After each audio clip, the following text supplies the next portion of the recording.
Patrymau iaith diwrnod 10, Caernarfon, canolradd, Day 10 language patterns.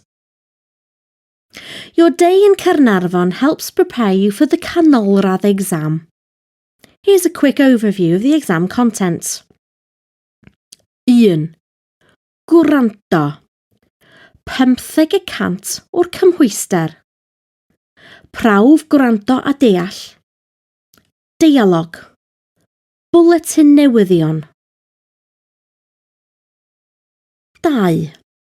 Siarad, 55% o'r cymhwyster. Tasg sgwrsio.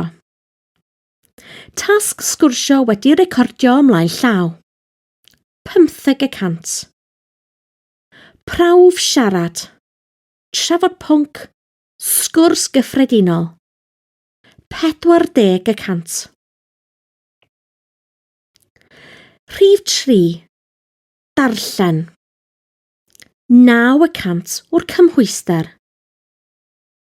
Llenwi bylchau. 6% o'r cymhwyster. Prawf darllen a llenwi bylchau. Erthygl. Negeseuon e-bost.